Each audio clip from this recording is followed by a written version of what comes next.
Welcome, sleepless spirit. I'm your storyteller tonight, here to guide you gently into the shadows of slumber, where dreams take over and worries fade away. Before we begin, don't forget to like this video and subscribe for more bedtime tales, whispered just for you.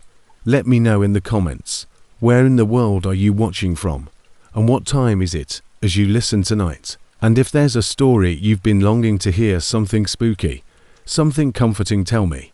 I'm always listening. Now, tuck yourself in.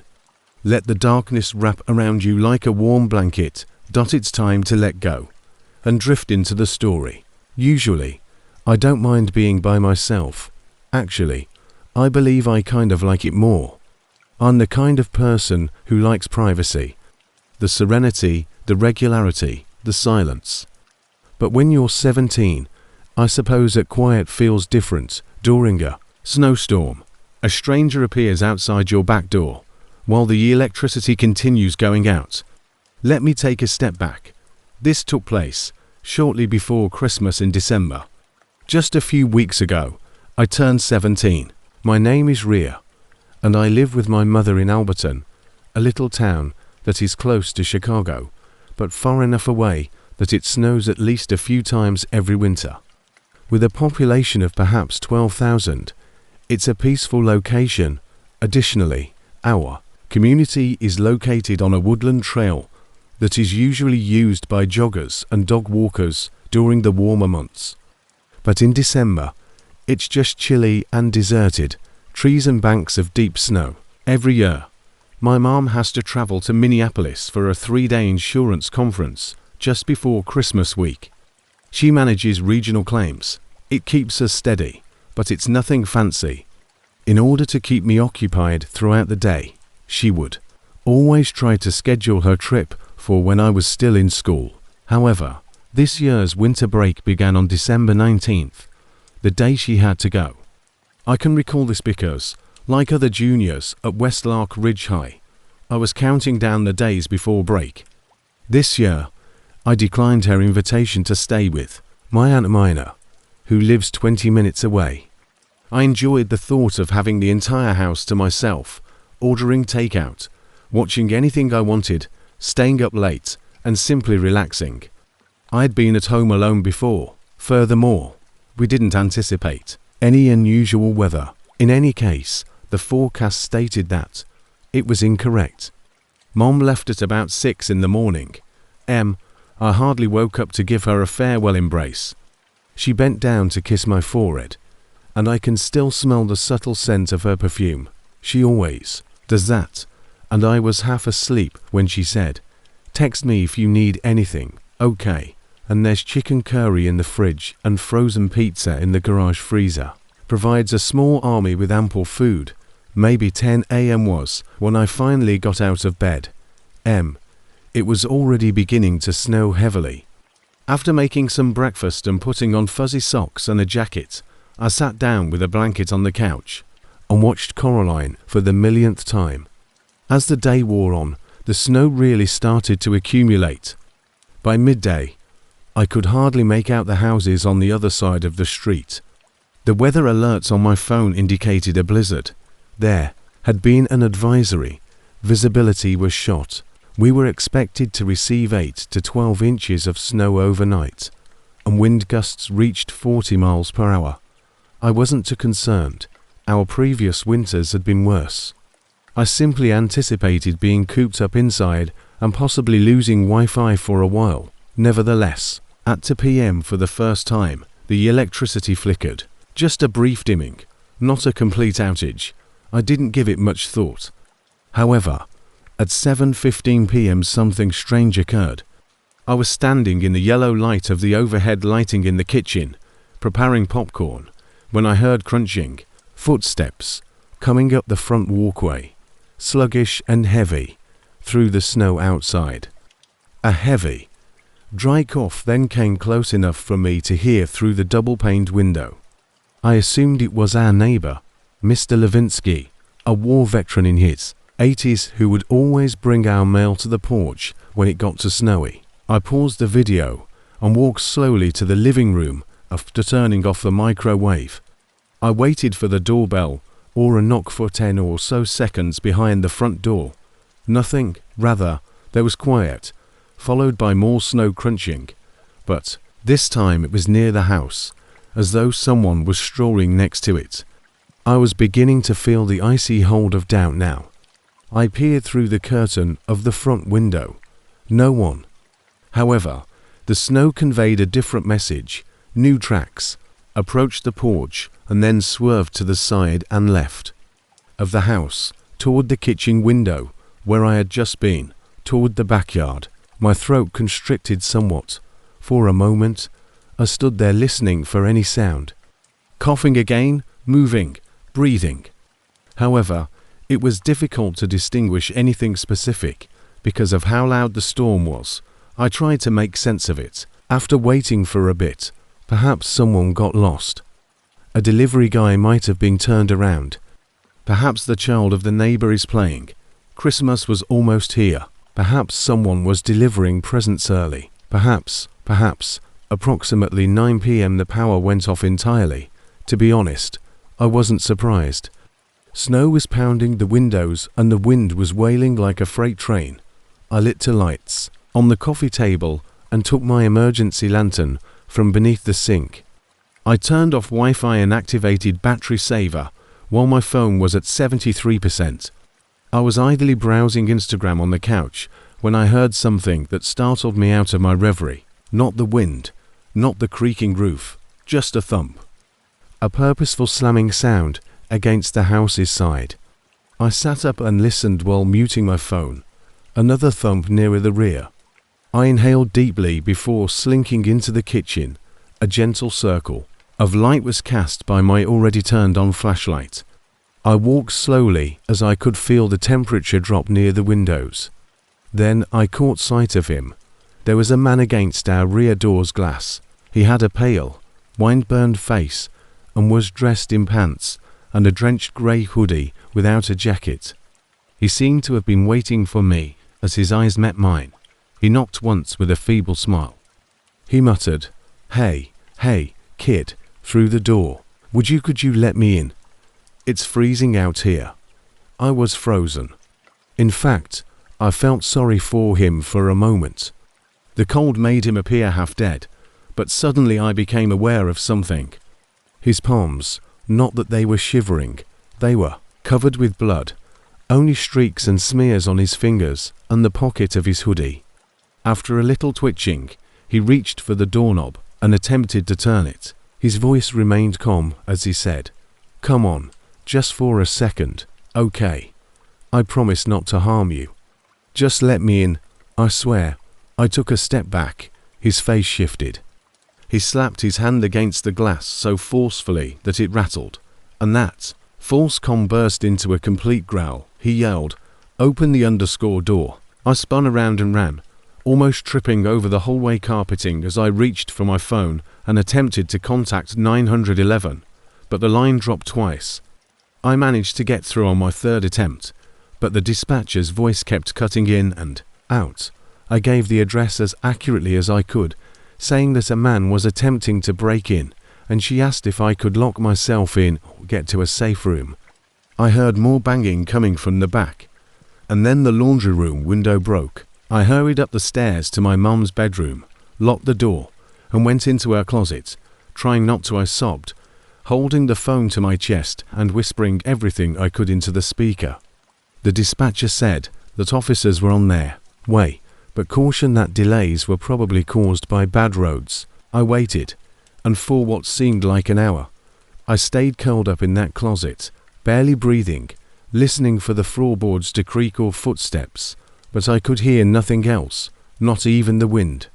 Eventually, I heard a loud knock on the front door, and it was Alberton police. They searched the entire house, discovered the broken laundry room window and the clear boot prints leading back into the woods behind our fence. One officer said it appeared the man had been dragging something like a heavy bag, or he didn't finish the sentence. "If anyone is inside, say so." I rushed out of the closet and scurried downstairs, still cautious, and looked through the peephole. 2 officers, real. I opened the door and broke down immediately. My mom came home early the following morning, crying as soon as she saw me. We installed cameras, motion lights, and reinforced locks. I didn't stay alone again for months. At times, I reflect on that night and wonder what might have happened if I had hesitated, if I had unlocked the door, or if he had gotten inside. They searched hospitals and shelters, but they found partial prints, but nothing helpful. But he didn't. I still live here. But every year around December 19th, something inside of me tightens. I keep the curtains closed, check the locks 3 times, and try not to think about his patient, cold voice. "Hey kid, open the door." It all began with a harmless wishlist link that changed my life. My name is Meera Patel, and I started posting on OnlyFans in June. I was 20 years old, broke, and trying to save money from my last year of college. I was a pre-law student at a quiet private university in Ashcraft, Oregon, a small college town surrounded by sleepy suburbs and forested hills. During the school year, I lived between my parents' house in Maplewood, a suburb just outside Portland, and a duplex apartment I shared with my roommate. 4 months. It was just content, subscriptions, and the occasional gift off my Amazon wishlist. I didn't realize that by sharing that link, even though Amazon swore it wouldn't reveal my location, I was unknowingly handing over my real-world safety. I set up the Amazon wishlist in early July, full of practical stuff. Ring lights, outfits, a new webcam, nothing. I didn't advertise it to people I knew personally, only anonymous platforms, too ostentatious. I had read that Amazon does not disclose your address if you choose private shipping, and that was technically accurate. However, I was unaware that third-party sellers, some of whom fulfilled gifts via the wish list, could access peer information. By mid-July, I had received a few presents, a $40 robe, some underwear, and a chew toy for my new puppy, Leo, a golden retriever mix that I had adopted from a shelter. Everything seemed to be going well until one evening when I was back at home in Maplewood. I can remember the exact time because I had checked the clock when Leo cried out to be let out. My parents were asleep upstairs, and the air was cold with summer dew lingering in the breeze. I put on my hoodie and brought him out to the front yard. At that moment, I noticed a dark grey sedan parked just past our driveway with the engine off. At first, I didn't think much of it. Perhaps it was a neighbour, but something wasn't right.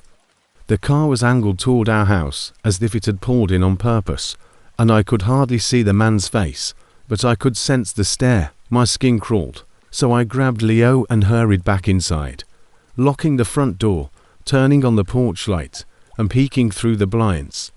The car was still there, watching, but it didn't move. When I checked the mail the following morning, before my mom could, I found an envelope with an unmarked name and handwriting I didn't recognize, but no return address. My stomach churned. I didn't tell my parents, who weren't even aware that I had an OnlyFans. How could I explain this without revealing everything? I dismissed it. Terror vixen. Inside, there was a single $20 bill, folded neatly as if it had just been taken from a bank. Perhaps it was a strange coincidence, but I knew better. A week later, I returned to Ashcraft to settle in before courses, stopped blogging, deactivated my account, and erased my wish list, but something seemed off. My dream was to create something bigger, something safer than the dangerous anonymity of OnlyFans. I told myself I was safe again, and I even started preparing to pivot into YouTube, vlogs, lifestyle stuff, maybe makeup tutorials, with a Canon G7X I bought secondhand. I lived in a duplex apartment with my roommate, Tess, and we had a gated lot, a decent landlord, and a cozy space. My dream was ripped away one random Thursday morning. I was prepared for a Target run, with coffee in one hand and keys in the other, when I walked out to my car and instantly froze. My car door was cracked open, not very wide, but enough to know that something was amiss. My console was robbed, loose papers were flying in the wind, and worst of all, My camera, the one I used to shoot everything, with an SD card inside that was full of unreleased and public content, was gone. I hurried back inside and informed Tess. She called the landlord, while I called the building management to obtain security footage, which we obtained an hour later. The man, tall and lean and wearing black, entered the lot at 3:17 a.m. without checking any other cars or pausing. Knowing exactly what he was looking for, he went straight to mine, popped the lock with something in his hand, and searched through the glove box before doing something even more horrifying. He took the camera, walked around the building all the way up to my window, my bedroom window, and stood there watching. The timestamp was 3:32 a.m. My blinds were broken, and I had draped a curtain, but it didn't completely cover the window, so he merely gazed until 4:15 a.m. The camera captured him squinting and turning his head, indicating that he could see me sleeping. I felt awful. I couldn't sleep that night because he hadn't just broken into my car. He had been watching me, tracking my movements, and waiting for the right moment. The police recorded the footage, but they weren't hopeful.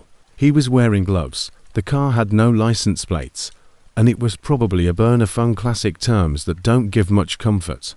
3 days later, when I was walking Leo around the block shortly after dusk, with the sky a rich orange and the streets mostly deserted, I saw it again, the same grey car. Every creak in the apartments made me jump, so I brought Leo onto the bed while holding onto a kitchen knife I kept close at hand. I told Tess I had to go, that I didn't care about the lease, and that night I packed my things and drove 4 hours to be with my aunt in Eugene. I parked farther down the block, motor idling, turned on my heel, and walked the other way. When I looked back, it was gone. I left my apartment, my classes, and even my dog for a while just to get some fresh air. The camera and SD card were never found again, and I'm not sure if my content ever made it online. Perhaps it did, and I'm still paranoid when I see random accounts following me, or when new phones ping my social media. It's buried deep in the terms of service, but the police think he found my address by using the wish list, which is a loophole that allows third-party sellers to access shipping information if they fulfill the order themselves. He sent the dog toy as a gift, which is how he obtained the address. It wasn't random. It was calculated. Even though I reside in a different city with a new lease, phone number, and locks, I still check the window every night and feel the weight of his gaze in the dark, wondering if he's out. I no longer post anything and deleted everything, including my backup emails, accounts, and stage name. It's not how I was raised, and it's not how I saw myself even a year ago, but life has a way of backing you into a corner so tight that you don't even realize you've crossed the line until you're standing there on the other side, naked, humiliated, and somehow still pretending everything's fine. Let me start from the beginning, because that's the only way this will make sense. I never thought I'd be the kind of guy who'd end up doing something like this. I'm 29 years old, and I used to work as a bartender at a place called The Nest in downtown Cincinnati. It wasn't one of those crazy college bars, but rather a chic little lounge where we made real cocktails with foam, flower petals, bitters, and tiny glass droppers. I took pride in it. For me, bartending wasn't just about serving drinks. It was about the atmosphere. We tried to stay open for takeout, tried craft cocktail kits, gift cards, and a GoFund, but it wasn't enough. Within a month, the owner, Marka, called us all into a Zoom meeting and told us she couldn't continue paying the rent. I knew how to read a room, how to tilt a night back on its feet when it was about to go sideways, and I knew how to read a room. The Nest was completed in that manner. I recall thinking, what now? As I sat in my one-bedroom apartment and looked at the foolish tropical wallpaper I had installed during my plant dad phase. I applied for unemployment benefits, but I didn't hear back for weeks. I had about $600 in my checking account. Credit cards were almost maxed out, and I had no savings. The city's renters didn't care that the world had stopped spinning. I couldn't let myself be evicted, so I tried selling my old Fender Strat on Craigslist Tried teaching Zoom mixology classes and made a few bucks, but nothing consistent. To make matters worse, I had Charlie, my rescue dog, a three-legged mutt, with the demeanor of a war veteran whom I had adopted 2 years prior, for he lost a leg in a car accident. Charlie had saved me from a downward spiral after my brother passed away, and I owed that dog everything. And this is how foolish it all began one night. I was drinking, making jokes, and trying not to go crazy when the subject of OnlyFans came up. Maddie, one of my friends, said, laughing drunkenly, "You could definitely make money on there. The entire shabby lumberjack thing is going on with you." I rolled my eyes. All right. I'll just pull it out for internet strangers. I follow this guy who just does soft-spoken goodnight stuff and calls you dear. No, seriously, she said. There's this whole niche. It's not even all porn. It was a dumb conversation. But as I lay in bed that night, staring at the cracked ceiling paint, Matty's words began to reverberate in my mind like flies. Wholesome kink, soft-spoken, pretend coffee. Girls love it. It's like wholesome kink or something. How hard could that be? I googled how to start an OnlyFans account the following day, using a fake name, Noah Fields. The bio went something like, soft words, strong hands, warm, company. I added just enough skin and tattoos to pique attention without revealing my face in the profile pic. I set the subscription price to $4.99 just to test the waters, and for the first few days, nothing happened. I felt like a complete typing it. On the 5th day, I received a notification that said, user 9823 is now following you. I opened their direct message and said, I love your vibe. Please send me more shirtless pictures. I honestly laughed aloud because I hadn't laughed in a week, so I sent one. It was nothing special, just me in bed with the I got a $5 tip for strategically placing sleepy-looking covers. It was the easiest and dumbest $5 I'd ever made. By the end of the week, I had 12 subscribers, 10 here, 20 there, enough to buy Charlie his medication and food for the month. I didn't feel proud, but I also didn't feel dirty. During the next month, I leaned into the good guy persona, made good morning videos, whispered compliments, and wrote custom messages for people who said they were lonely or anxious. A lot of it came from women, some obviously older, some around my age, and a few usernames didn't give anything away. It felt neutral, like a gig, like bartending with less cleanup. I kept everything PG-13 and maintained my dignity until I didn't. Hey, would you do a custom video where you call me names, like really mean ones? I'll pay $250. I gazed at the message for a long time before closing it. The next day, I received another message from the same person, this time for $400 and then $800. I want you to ruin me. I would be lying if I said I didn't think about it, but I told them no. For a while, people who wanted to be humiliated and degraded started to message me. Some just wanted to be yelled at, while others wanted more. At first, I drew the line. People would say things like I'm disgusting, call me a worthless pig, spit at the camera, and so on. You'd be surprised how easily you start breaking your own rules when you're hungry. Then I began negotiating. I won't say slurs, but I'll be rough. No, I won't harm animals or act like I'm hurting kids. Yes, I can be verbally aggressive. The money got crazy. One guy paid $1,200 for a 5-minute video of me. Then came the one that changed everything. Another anonymous account with no profile picture, no bio, just a message that said, "Hey, I saw you do the boot video." I used that money to buy new tires for my car, groceries, and Charlie's vet bills. It didn't feel good, but it wasn't wrong enough to stop. I was screaming at him in construction boots and kicking a pillow he named after himself.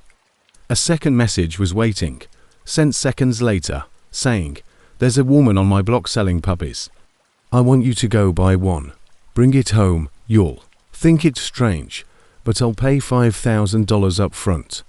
I'll send additional instructions after that. I responded back, why would you need me to get a puppy? After staring at the computer for 10 minutes straight. They immediately replied, don't worry, it's nothing illegal. I just need you to help me fulfill a fantasy. Imagine it as a role-playing game. When I stopped the account, another one appeared. Noah Fields can't run forever. The following day, $10,000. You need the money. Consider it like acting. The following day, $20,000. I'll cover the dog, too. I didn't respond. My blood turned cold at that point. I had never disclosed my true name or address, not on OnlyFans, not anywhere. I immediately closed the account, erased everything, and filed a police report. The officer nodded and scribbled in a notebook, if he were observing the wall clock second-hand, rather than listening, and he advised me to simply stay vigilant and change my passwords. I'd been sleeping with a bat next to my computer for months. I worked part-time at a gas station under a false name. I packed a duffel bag, got Charlie, and drove to Jersey to crash in my mom's garage. I occasionally find myself wondering what I could have made if I'd followed through on the puppy video. And then I feel sick when I look down at Charlie curled up next to me. My name is Eileen Shaw, and I was a psychology major at a university in a small city called Brighton Ridge, which was one of those picture-perfect college towns, brick buildings, quiet streets, a decent nightlife, and just enough happening to make you think nothing bad ever could. I never wanted to be this person, but sometimes survival turns you into someone you don't recognize. I never thought I'd end up telling the story, not because I'm ashamed or because I think people will judge me, but because I genuinely didn't think I'd survive it. I'm 22 now, but this all began 2 years ago when I was just 20. My best friend Marcy and I shared a 2-bedroom townhouse off campus, and I had created an OnlyFans account during the pandemic. Like many girls my age, I was having financial difficulties, with student loans barely covering groceries and rent, and my part-time campus job being cut. I was cautious, but I decided to give it a shot when Marcy said she was earning a couple hundred a week just posting lingerie photos. I kept things simple, using a fictitious name, Lola Sky, soft lighting, and nothing that could be linked to me. I even set up a second email and used a VPN. At first, it was empowering since I was in charge and generating money. I never used my real name or revealed my face. I was anonymous, also I believed. The first few months went smoothly. I made about $1,000 a month and had maybe 600 followers, which was more than enough to keep me afloat. However, I began to notice one subscriber who seemed odd, quiet eyes, whose name appeared on the platform. Additionally, the majority of subscribers would send a generic comment like, "You're really attractive." Quiet eyes would write me lengthy, poetic messages like, "Can you post more feed pics?" Or, "You look like a dream I used to have when I was a teenager. You seem like the type of person who bites her lip as she reads. I can tell." Yes, that's creepy, but I assumed it was simply a lonely man. I didn't reply, at least not directly. After a month of following me, he began sending me gifts from my Amazon wish list. Initially harmless items like a bath bomb set, a copy of a fantasy book I had liked, and candles. He also sent an automated thank you message to everyone who subscribed. Everything felt safe until one night in September, when everything changed. It was a Friday. Marcy had gone home for the weekend, and I was by myself in the townhouse. I had not connected my address directly to my account. Instead, I used a third-party P.O. box service made for influencers. I was sitting on the couch watching Netflix when I heard a noise, like something tapping on the glass, and I paused the show, heart thudding. My first thought was that a tree branch had scraped the window, but when I looked up, I saw the silhouette of a man standing motionless at the living room window, not attempting to enter. I had just uploaded a new set of suggestive photos in my bedroom, wearing a satin robe. I couldn't see his face, and he was simply observing. He was wearing a hood, but I froze. I didn't scream or run. Instead, I backed up slowly, got my phone, and hurried upstairs, locking myself in my room and calling the police. When they arrived 10 minutes later, the man had left, but they had discovered a simple white envelope hidden behind the front door mat. It included a single picture of me from earlier that night, in the same robe and posture, but it wasn't from my OnlyFans shoot. The envelope included a $50 cash and the letter that said, "This is for you. You're more beautiful in person than I imagined." I hadn't even aware the curtain didn't close all the way when it was taken through my bedroom window, which faced the side street. There were quiet eyes. Then, 3 days later, a package arrived at the leasing office addressed to Lola Shaw, a disturbing combination of my real name and OnlyFans alias with no return address. Inside was a necklace that I had previously shared on Instagram in a throwaway story, claiming it reminded me of my mother. I shut everything down, deleted my OnlyFans, nuked my Amazon wishlist, and erased the fake Instagram I used for promotion. But it didn't stop him. That account had maybe 200 followers. It was private, and I never even shared my face. I went to the police again, but they told me that they couldn't do anything until there was a definite danger, and the officer claimed that receiving unwanted gifts isn't a crime, so I attempted to move on with Marcy's support. It was 1:30 a.m. over Thanksgiving weekend when I was home visiting my parents in the suburb of Wellspring Cove, which is about 45 minutes from Brighton Ridge. She took me out, urged me to get back on track academically, erased all social media, and generally went off read for a time. I even started therapy. As I stood there in my pajamas, browsing through my phone, I felt like someone was watching me.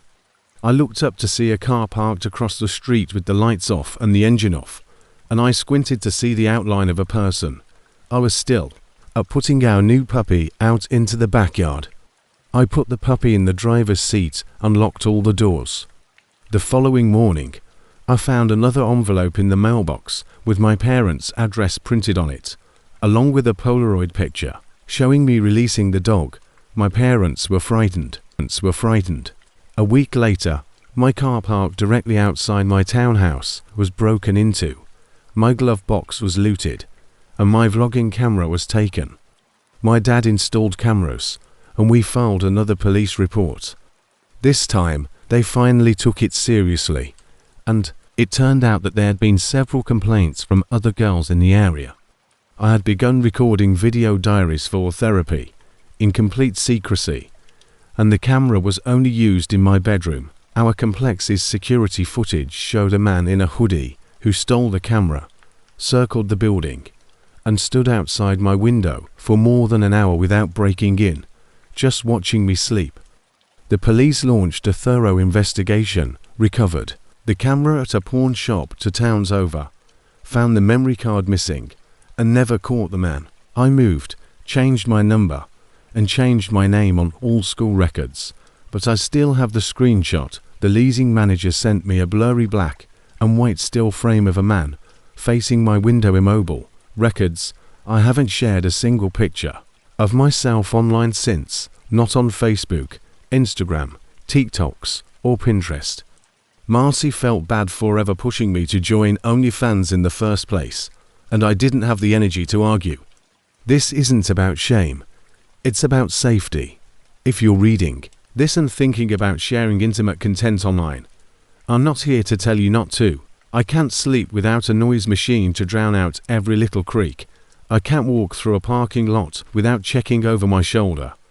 And I get heartbroken every time I receive a random piece of mail without a return address. It only takes one obsessive person to turn your life into a nightmare. And once they find you, they don't stop until one day you look out your window in the middle of the night and they're already there. I was just leaving my cousin Julia's place in the outskirts of Pinefield, a sleepy little town tucked near the Iowa border. I'm here to warn you to be careful because, even if you do everything right, like using aliases, blocking metadata, and avoiding revealing your face, They will still be there. The plan was straightforward. Spend 2 nights catching up, exchange late Christmas gifts, and return home to Beckley in a single 10-hour drive. I divided the trip into 2 parts and stayed at a budget lodge in Devport. Julia and I grew up like siblings after my mom passed away and my dad moved away, and she was the only family I had left that I actually enjoyed being around. We hadn't seen each other in almost a year, and with the holidays coming up, I wanted to fit in one last visit before returning to work. The forecast had predicted light flurries, but I thought I'd beat the worst of it if I left early. I was mistaken, though, because it began to snow about 4 hours into the drive, with tiny flakes dancing in the wind as usual. It wasn't enough to be a concern, but by the 6th hour, it was falling faster and heavier. The roads were still sufficiently clear, and my eye continued, because the tires were winter-rated. Around 5:15 p.m., I passed through Larchville, a small area of nowhere, with only a post office, a diner, and a boarded-up gas station. That was the last indication of civilization I would see for the next 40 minutes. The sky quickly turned navy and then black after leaving Larchville, where I had been driving in silence for the previous 40 minutes. The world outside my windshield had shrunk to what my headlights could see, long ribbons of white road framed by endless trees. For an hour, there was only the sound of tires crunching snow and my own jumbled thoughts. This kind of isolation causes your mind to spin, and you begin to think about things you usually push down, like your vulnerability and how long it would take someone to find your car if you ended up in a ditch, if anyone would care. I slowed down, squinting to see what I saw.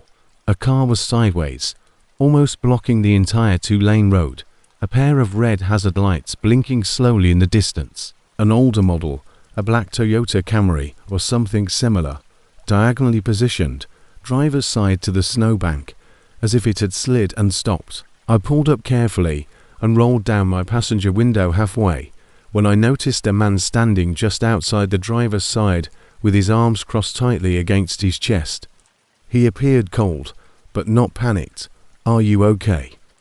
A man in his mid-30s, possibly older, tall, broad-shouldered, with a pale face flushed red from the cold, a thin coat, and bare hands approached my window, as I requested, raising my voice louder than necessary. He said, "My car, it's stuck," with a thick, possibly Eastern European accent. I slid on ice. His eyes were wide and tired, and I noticed that he kept looking back toward the car, which had no other lights and no passengers. I wasn't sure if I should trust the situation, but my car was idling. I was blocking the road anyhow, and his car looked more annoying than dangerous. After a beat, I said, "All right, let's try to move it quickly. There's more snow coming." With the hazards lights on, I parked behind his car and moved up a little farther. I took my knit hat and gloves from the back seat, and as soon as I stepped outside, a gust of wind hit me like a wall. The man approached the front seat of his car and said, "Let me get my gloves," over his shoulder. I walked to the back of his car, stomping to keep blood in my toes, and I waited and waited. After a full minute, I looked toward the driver's side window and saw that he was still leaning inside. The temperature had dropped since I got out of the car, and the snow was falling harder now. I forced a smile as he stopped talking and stepped back out, but he hadn't brought a phone, or at least I hadn't seen one. I narrowed my eyes, trying to see inside the car, but it was almost impossible because of the snow, the fogged-up windows, and the darkness. He said, "Number just to myself." His expression changed slightly, as if the question had taken him by surprise. He didn't smile this time. Not really. His eyes didn't match the rest of his face. They were flat and nearly blank, as if he were looking through me. He moved to the back of the car without saying anything more. I tried to ignore the rising uneasiness in my chest by bending slightly and pressing my hands on the trunk. He didn't push. Instead, he stood next to me and observed. Then I heard the distinct sound of multiple automobile doors opening and my heart thumped. I turned, 3 men emerged from the car's various doors, their silhouettes moving quickly, their hats, coats, and covered faces, but I could see one thing clearly: heavy leather gloves. I didn't think, so I just bolted. I heard one of the men yell something as I sped past, scraping the snowbank on my right, and I almost clipped the corner of their Camry, but I didn't care. My boots slipped on the snow, but I slammed the door behind me and lunged into the driver's seat of my car. My hand fumbled on the gear shift, but my car was still in drive. I punched the gas and jerked forward, the tire spinning on the ice, but gaining just enough traction to propel myself forward. I didn't stop at a gas station and call the police until I got to Brighton Hollow, the next real town. The dispatcher was calm and courteous, and she asked me to file a report in person. I did, but the on-duty cop hardly wrote anything down and claimed that no other cars had been reported stranded on Route 16 that night. When I asked if they would go check the area, he simply nodded and said they would take a look. I spent the final 3 hours of my journey home, and it's been 6 months, and I haven't heard anything from the local authorities. I've called twice, and both times they said, "We'll update you if we find anything," but I know they won't. I know those men didn't wait around. They weren't stuck. I'm in silence, checking my mirrors every 10 seconds, and my heart is pounding with every pair of headlights behind me. I've rehearsed the scenario 100 times, but it never ends well for me. Perhaps they wanted my car. What would have happened if I had hesitated? What if I had waited for the guy to put on his gloves? What if I hadn't left my engine running? Because I ran, I'm still here, still alive, but not the same. I haven't drove that route since. I don't drive. Sometimes I dream of being pulled into the black Camry, snow blurring my view as the doors slam shut behind me. But that didn't happen because I ran, no matter what, no matter who I think I see. I don't stop when I see hazard lights on the side of the road anymore unless I have to. Sometimes a car stuck in a snowstorm isn't asking for help. It's setting a trap. I never imagined that a few innocuous photos could get me almost killed. I wasn't even doing it full time, just fans. I mean, it started during lockdown. I was 20 years old, a second-year media student with classes online and bills piling up. I turned to content creation, not the kind where you're trying to go viral on TikTok, but the kind people pay for: subtle, tasteful stuff. At first, I didn't even reveal my face. It was just lingerie body angles, nothing extreme. I used an alias, Mara. Brindale University and the pandemic had all but eliminated part-time jobs. It paid surprisingly well, enough to cover groceries, rent, and even a few luxuries like takeaway and skincare. I didn't show it off to anyone but my best friend Celine, who was cool with it and even encouraged it. "You've got power now," she said. "Use it, however. Power only matters if you're the one holding it."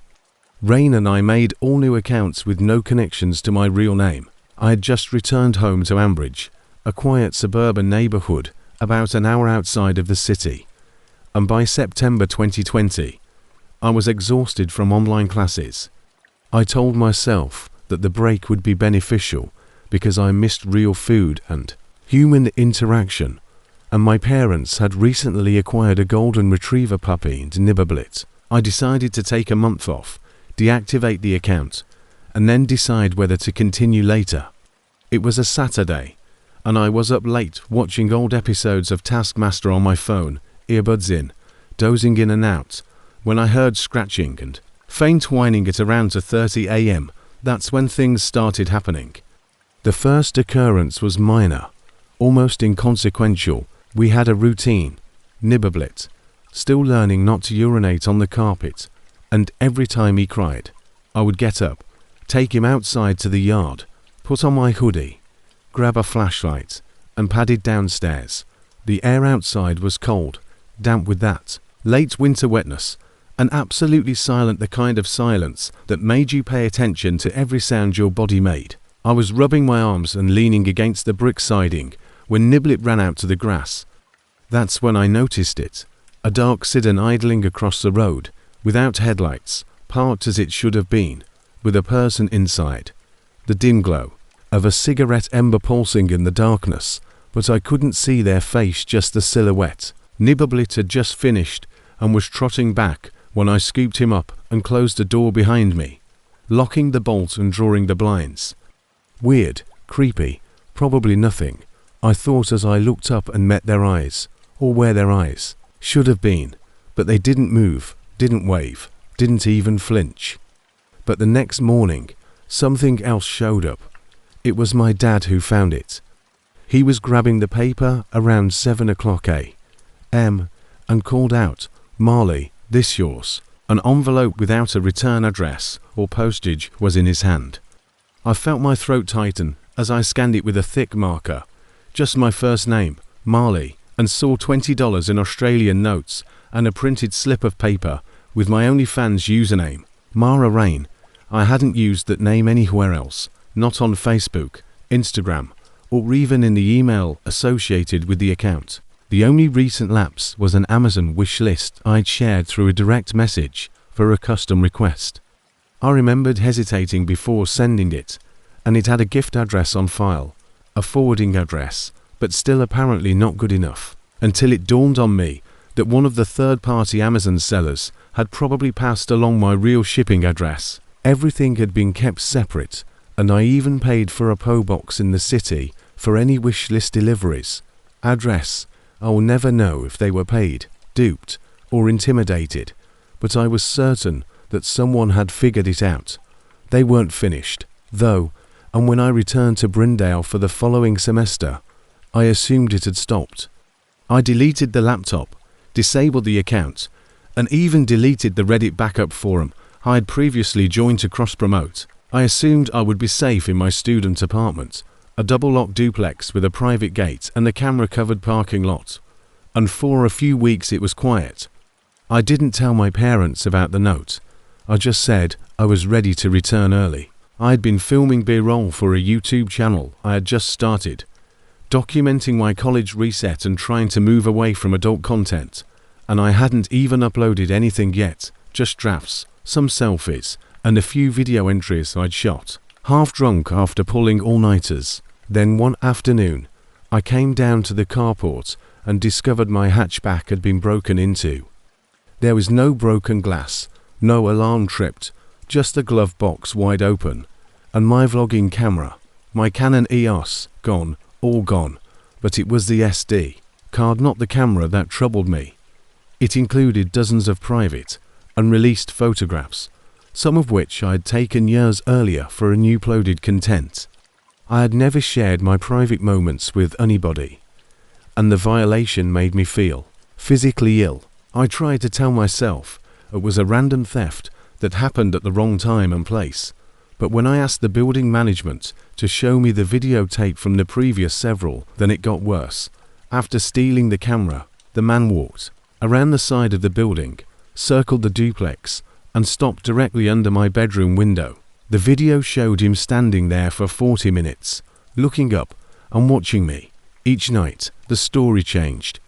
The man knew exactly which car was mine, ignored 3 others, and walked straight to mine like he'd done it before. That kind of patience, the obsessive, controlled kind, was what chilled me to my core. I filed a police report because I had blackout curtains, but only partially.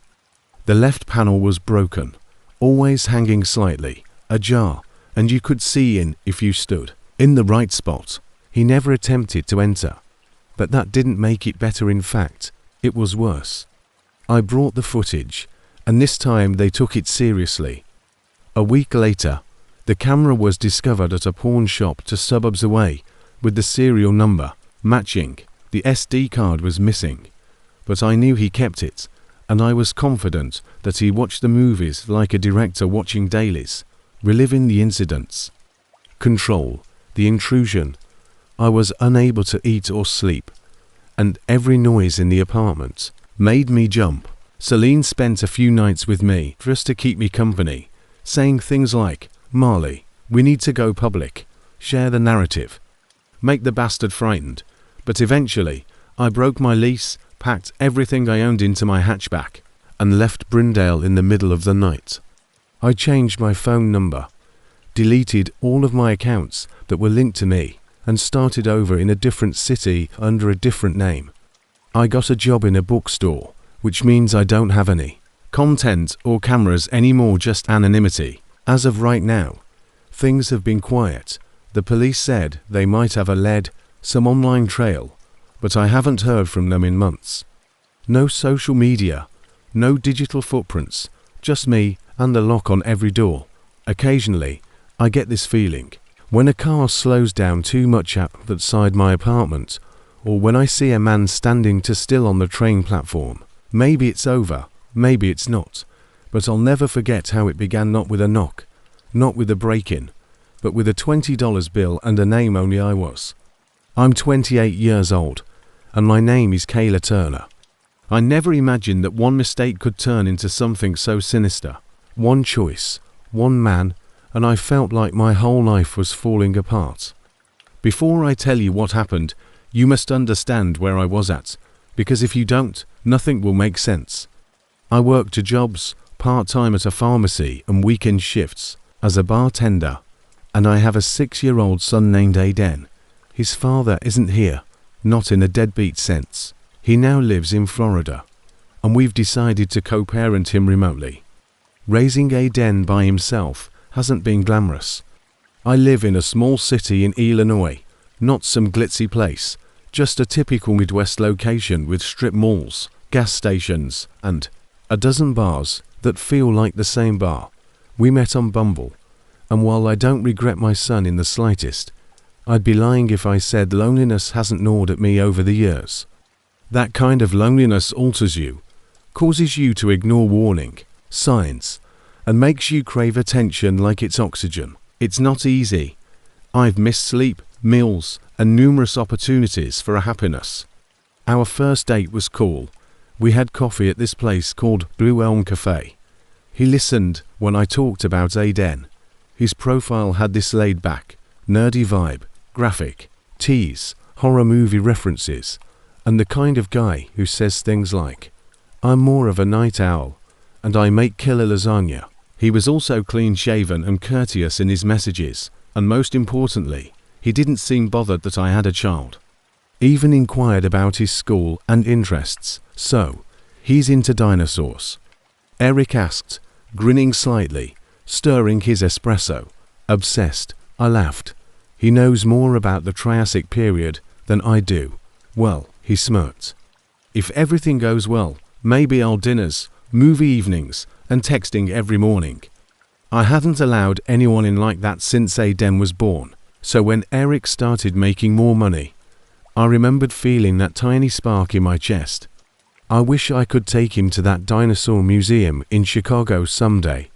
I flirted back, and it didn't seem strange when he asked for a picture, one for his eyes only. I hesitated, but I sent one, then another. It seemed harmless at the time, and he sent some, too.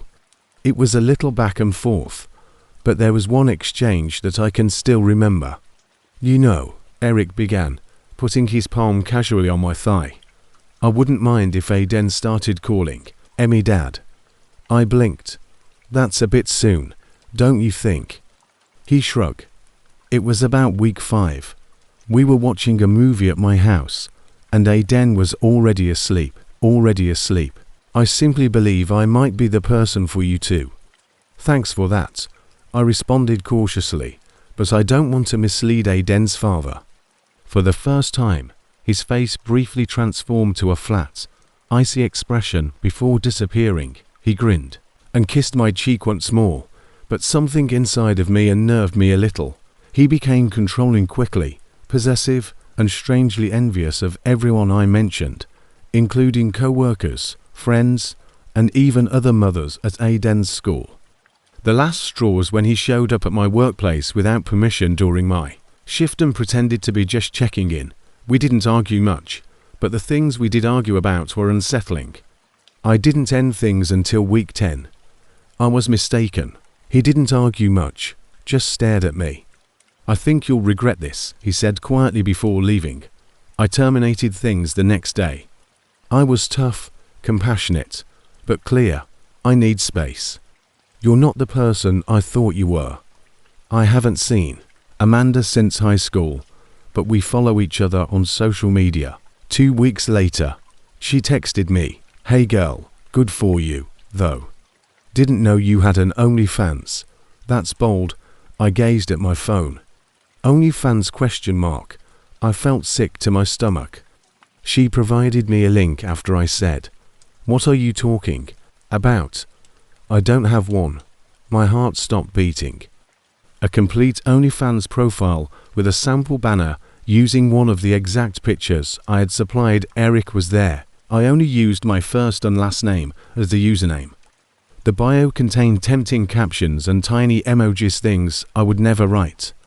But this sentence, which was hidden in the caption of a photo of a meetup photo with the name of my actual apartment complex, really got to me.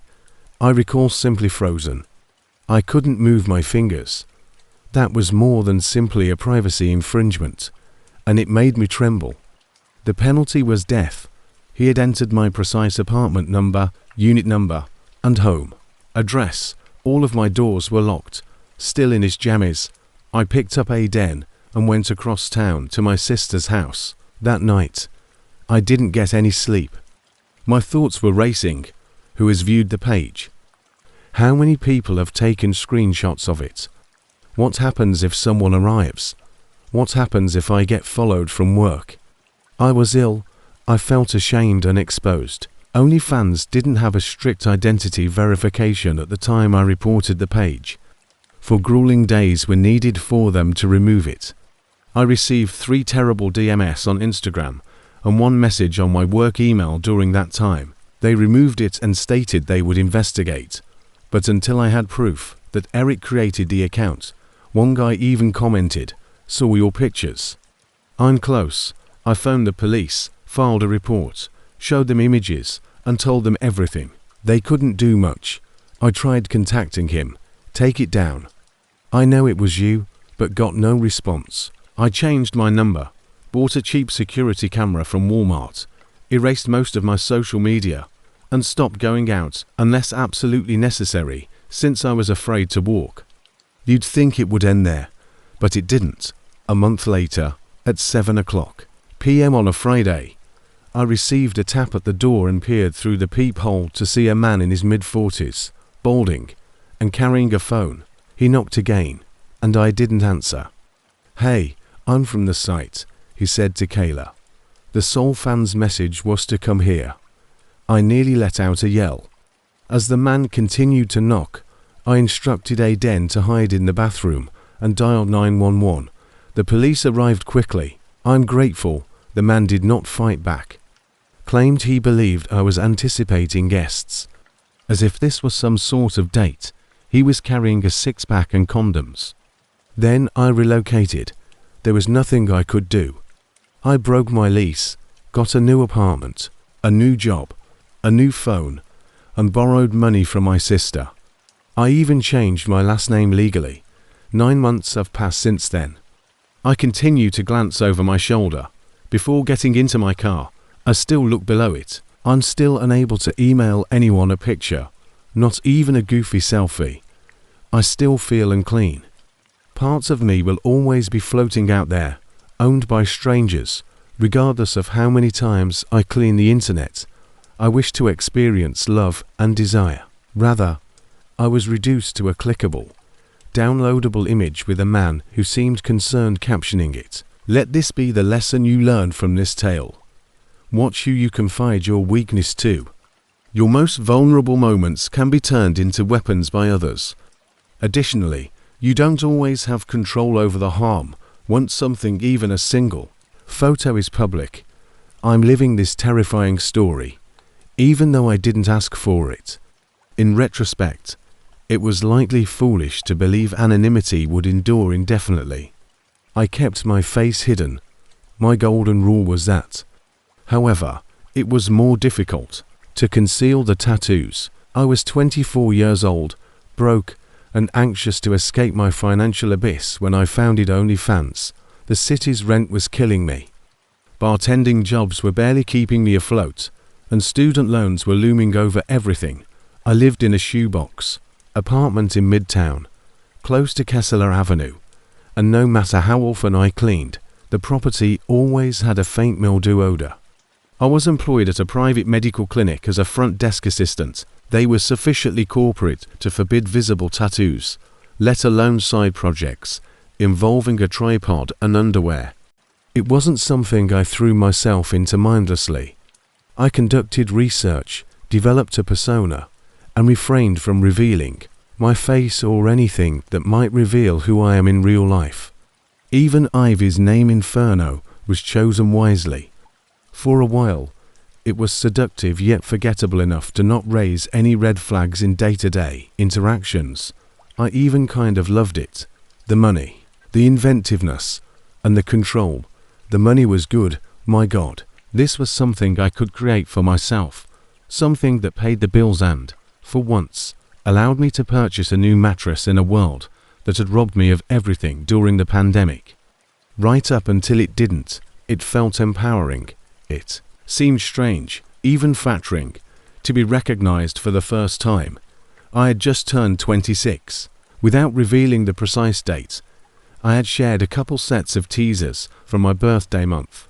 On a late-night train ride home from work, a man wearing a black hoodie gave me a couple quick looks. For the subway, this is not very unusual. He didn't approach. Then, as he disembarked at the Parkside stop, he walked past me and said, "Happy birthday, Ivy." That was it. No eye contact, no argument, just those 3 words. As the train drew away, he didn't even turn around. The metal seat underneath me became suddenly icy cold as I sat there paralyzed. Even though I didn't get much sleep that night, I told myself it didn't matter. Perhaps he made a guess. It might have been a former acquaintance. Safety is a changing target, but I was still safe. It was more difficult to justify the second time. On a Sunday afternoon, it took place. Together with my roommate Kendra, I had gone to the farmer's market to browse while sipping my expensive iced matcha. A man on a bike literally slammed on his brakes mid-ride, skidded a little, and then reversed while we were close to the stand that sells those hand-poured candles. His eyes were wide as he stared at me. "Oh my gosh," he blurted, and then he pedaled off as quickly as if his ass were on fire. Kendra appeared perplexed. I dismissed it with a simple laugh. However, I was aware. I understood women's perceptions. His look showed it to me. The way his gaze lingered on my ink, darting from my right arm to my bare collarbone. The tattoos were the cause. The tattoos are always there. I then purchased arm sleeves and long-sleeved cardigans, began wearing layers, even throughout the summer. It was okay, I told myself. I was just unlucky, not famous. The third time, however, was not due to misfortune. It has to do with dread. The day began as usual. I rewarded myself with a leisurely morning as I had a rare Saturday free. I cooked myself a little omelette, had a shower, and applied a hair mask. I decided to take my laptop to Delmont Cafe, a quaint little place hidden behind a row of stores on East Barclay. After putting on a fitting black top, throwing a denim jacket over it, and putting on my sunglasses, it was the type of restaurant, with heavy velvet curtains by the windows, decent coffee, and indie music. The barista knew what I ordered, because I visited there frequently enough. Latte with oat milk and additional shot. I took a seat by the window, turned on my laptop, and started responding to emails. I took off the jacket without giving it any thought. My right arm's tattoos were visible.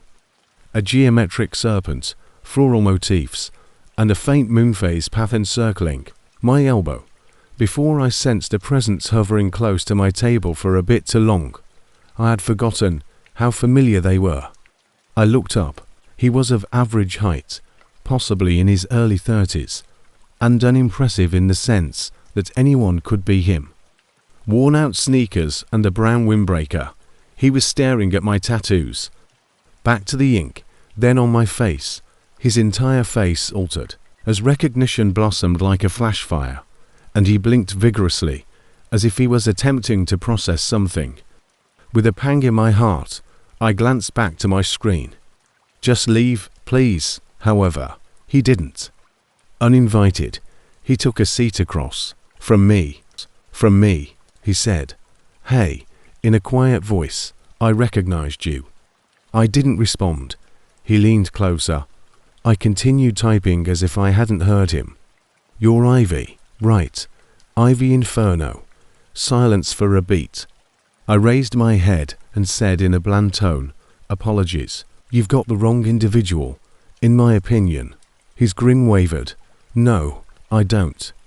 My stomach turned over. I gave it another go. Really, I have no idea what you are referring to. He leaned back and examined me intently, looking at every square inch of my flesh as if he owned it. Wow, he uttered gradually. You're going to sit there and lie to my face after all the money I've spent on you. That's when things started to shift. I sensed it. How his exhilaration gave way to a colder, more irate energy. Do you believe that I am _foolish? He hissed. People at neighboring tables were starting to look over, and even though I tried to remain composed, my voice cracked. I know it's you.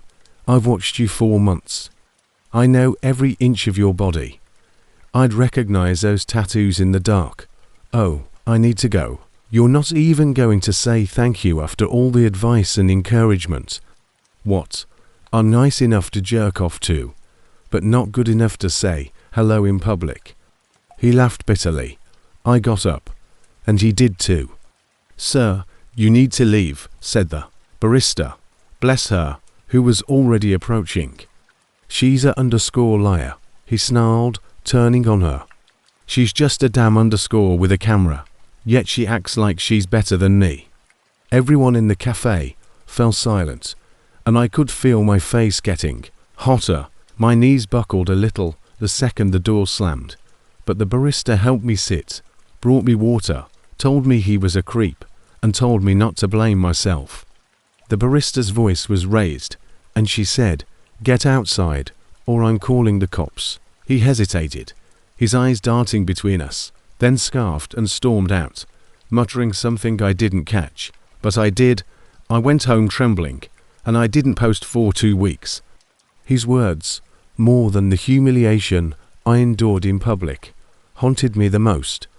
I had seen those tattoos in the dark, and it kept playing over and over again.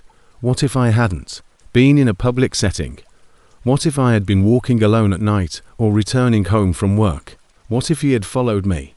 I stopped displaying anything recognizable, changed my posting schedule, bought makeup that could cover ink, blurred out the tattoos with editing tools, and started wearing compression sleeves every day even in 90 heat. Some fans noticed and asked why, but I never responded.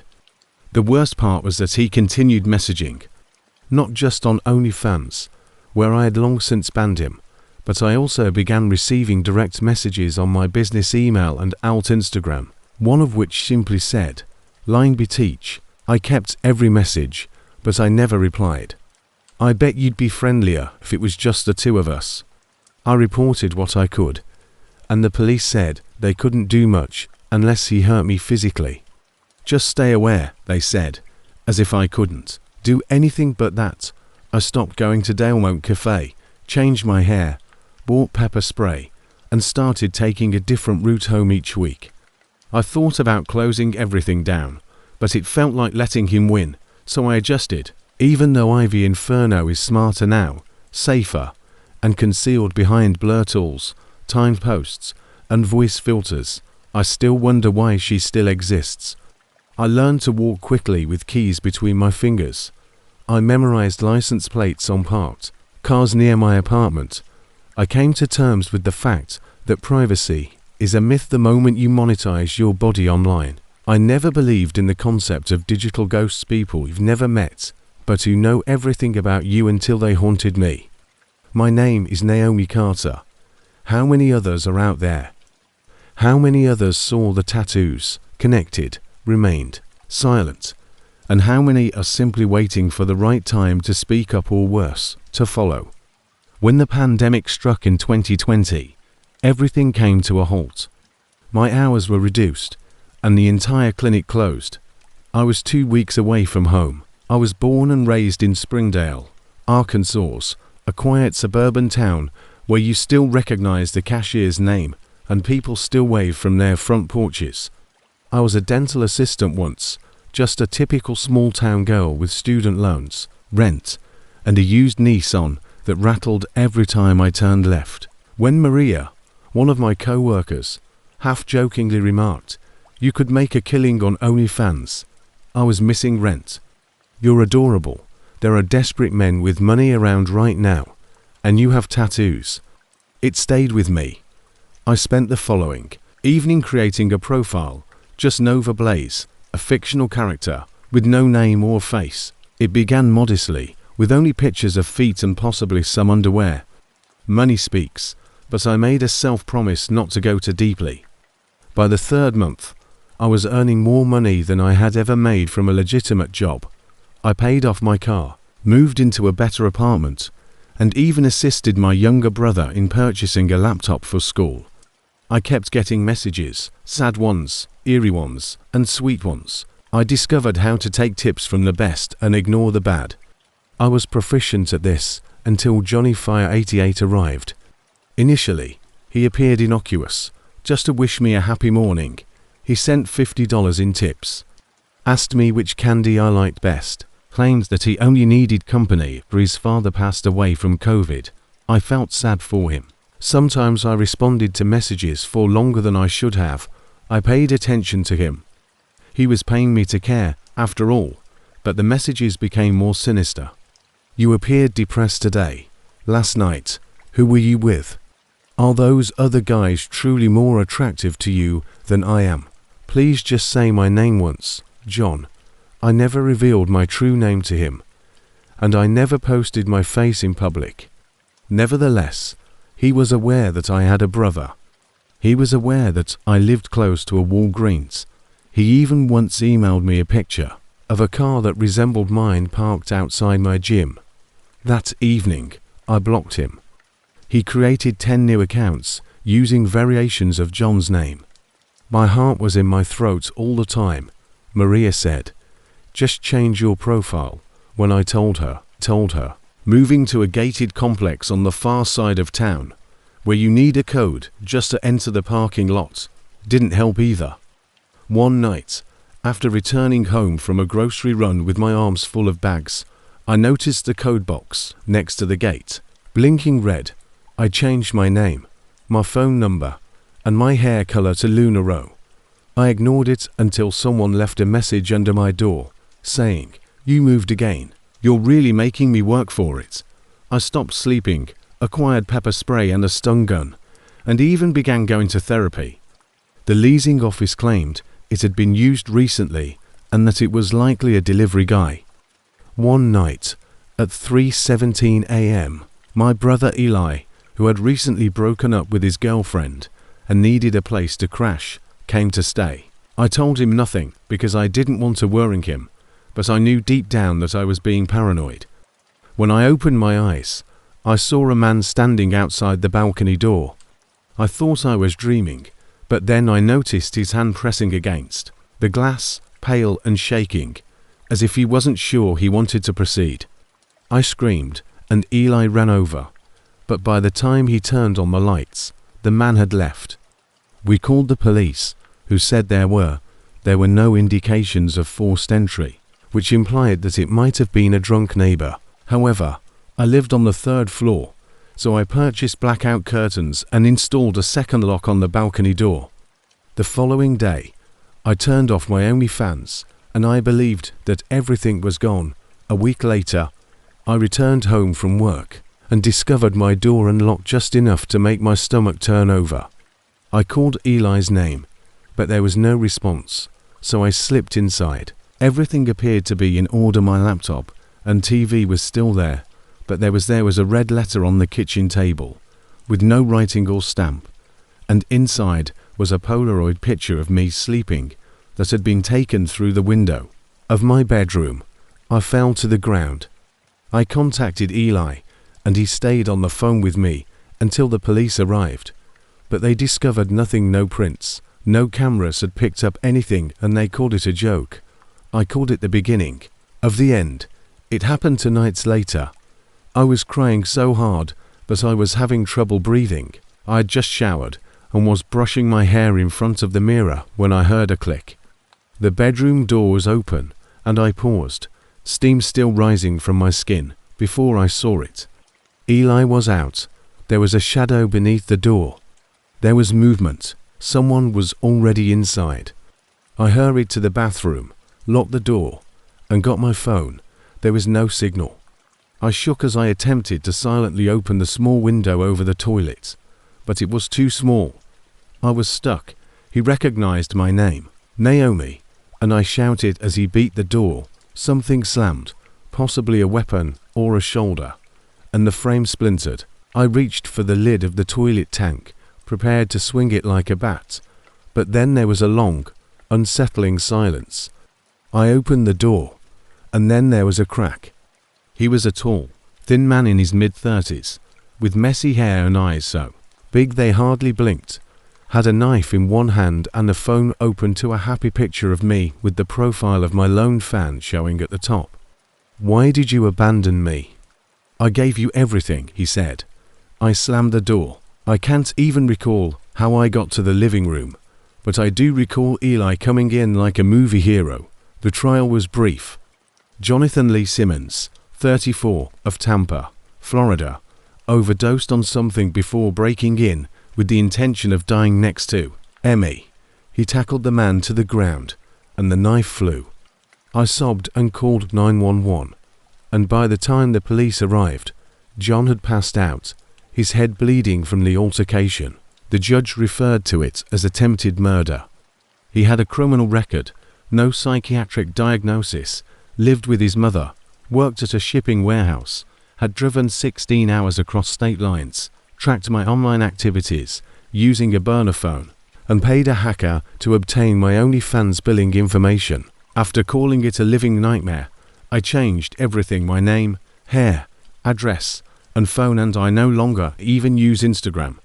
I also returned to my regular job, bartending, which is safe, but not glamorous. Even now, many wonder, why don't you return? You were profitable. However, they have no idea what it's like to wake up yelling, to hear your true name being whispered by a voice in your sleep.